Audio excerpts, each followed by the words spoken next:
Salut tout le monde. Aujourd'hui, on va explorer ensemble 4 délicieuses recettes françaises. De la soupe à l'oignon au coq au vin, en passant par la quiche lorraine et la tarte tatin, il y en a pour tous les goûts. Préparez-vous pour un voyage culinaire au cœur de la France. Alors, enfilez vos tabliers et suivez-moi. On commence avec la soupe à l'oignon, un grand classique de la cuisine française, apprécié depuis des siècles pour sa simplicité et sa richesse en saveurs. Le secret d'une bonne soupe à l'oignon, c'est la caramélisation des oignons. Cette étape est cruciale pour développer une profondeur de goût incomparable. Prenez votre temps, laissez-les fondre doucement dans le beurre jusqu'à ce qu'ils soient bien dorés. La patience est la clé ici, car des oignons bien caramélisés feront toute la différence. Ensuite, on déglace avec un bon vin blanc sec, ce qui ajoute une note acidulée. On ajoute du bouillon de bœuf, riche et savoureux, et on laisse mijoter tranquillement pour que les saveurs se mélangent harmonieusement. Pour une soupe encore plus gourmande, on peut ajouter des croûtons de pain frottés à l'ail et gratinés au four avec du gruyère. Le fromage fondu apporte une texture crémeuse et un goût irrésistible.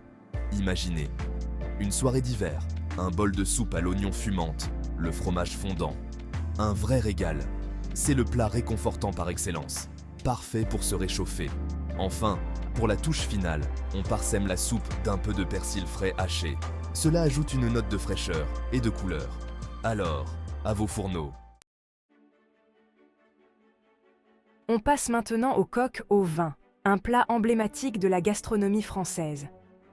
Ce plat, riche en saveurs et en histoire, est un véritable symbole de la cuisine traditionnelle française. Traditionnellement préparé avec du coq, vous pouvez utiliser du poulet fermier, c'est tout aussi délicieux.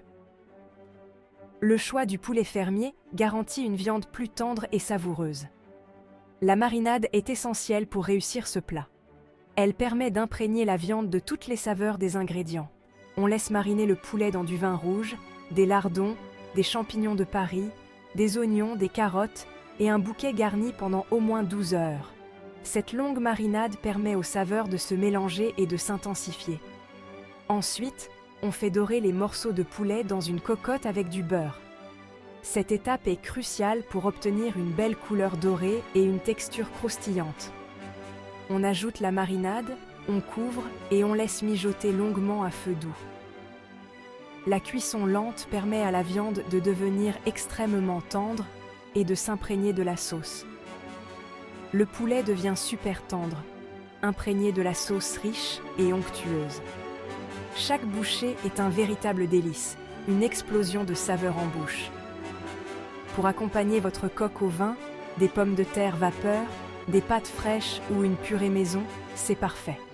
Ces accompagnements simples permettent de savourer pleinement la richesse du plat principal. Chapitre 3. La quiche lorraine. Simple et délicieuse. Une recette intemporelle qui ravit les papilles depuis des générations. Pour un déjeuner léger ou un pique-nique gourmand, la quiche lorraine, c'est toujours une bonne idée. Elle est parfaite pour toutes les occasions, que ce soit un repas en famille ou entre amis. La pâte brisée est la base de cette recette classique. Elle apporte une texture croustillante et un goût délicieux. Vous pouvez la faire vous-même ou en acheter une toute prête. Les deux options sont excellentes, selon le temps dont vous disposez. L'appareil à quiche est composé d'œufs, de crème fraîche, de lait, de lardons et de fromage râpé. Ces ingrédients se marient parfaitement pour créer une garniture riche et savoureuse. On commence par précuire la pâte à blanc. Cela permet d'éviter qu'elle ne soit détrempée par l'appareil. Ensuite, on répartit les lardons au fond de la tarte.